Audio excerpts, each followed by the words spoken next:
Hey guys, how you doing? Welcome to Ottoman's Life. My name is Ali. The Spring Lantern set, it's been around for quite a while now, but I recently only picked it up over the summer vacation time during a trip to the Lego store. And it's no surprise and no shock if you're a fan of Lego to know that this set is an amazing set. It's so well detailed.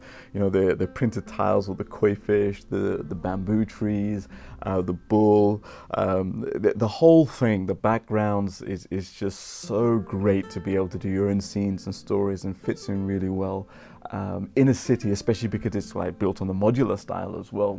The building techniques, you know, building up the layers, it was really nice. I mean, it made a change rather than from going up, but going wide and, you know, going very slightly up through plates. So that was really fun build to make. The finished design looks by itself fantastic. But me being me, I just felt, you know, it needs more details. So with a great foundation that we had, I thought, what can I do to add in more detail just to make it a little bit more, I don't know, fuller, I guess. So I want you to share with you what I've done, and it's very small things and very little things, but I think it really enhances the look of this set, especially when you're in the city landscape with all the other details that you've got around you. So I thought, let me just share it with you, see what you think. I'd love to get your suggestions and ideas, because I'm always looking to improve these things. And I hope that inspires you to do the same with your sets as well. All right, I'll catch you in a bit.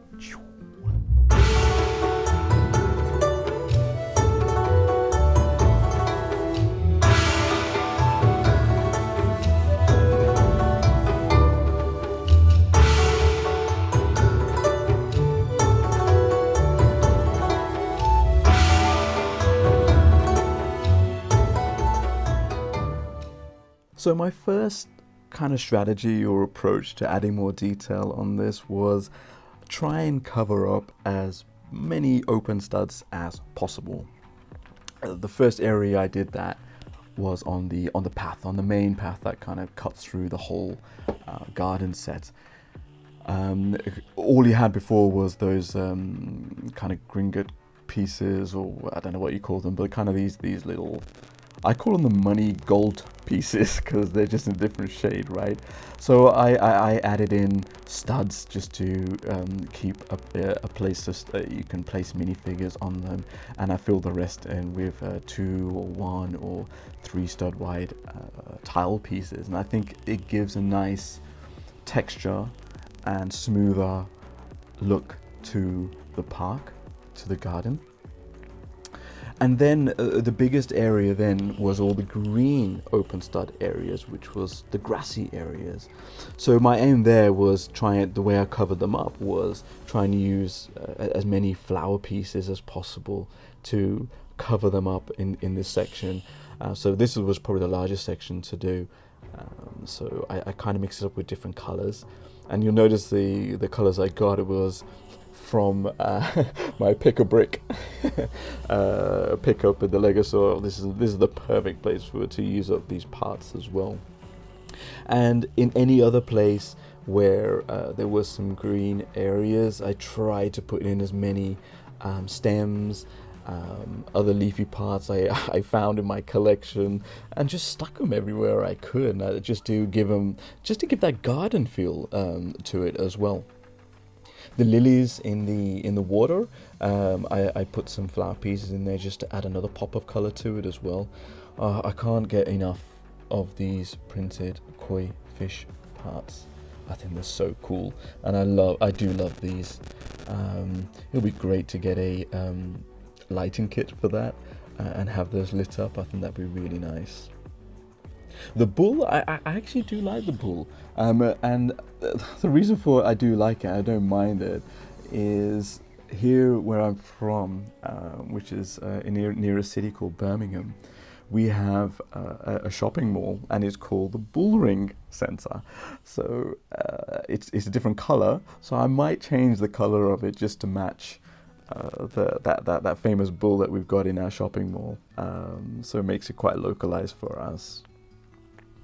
And then you'll see here I added a little tree of a different color. These parts I actually got from the Raya Last Dragon set. It was one of the buildings playset that they had, and this was oddly in as a side build, and I just loved the coral piece and the color, and I thought, oh, that would be really good to have some exoticness in the park as well. I had one of these in my spare parts collection. I thought this is nice just to hide some of the studs showing of this little temple there, so it's a great way to cover that up. I added a little bench here, so another seating area for the minifigures to come and relax and join in. And if I just come up a little bit closer here, again, this whole kind of theme of filling up the gaps all went here as well, as much as possible. I think that looks quite nice.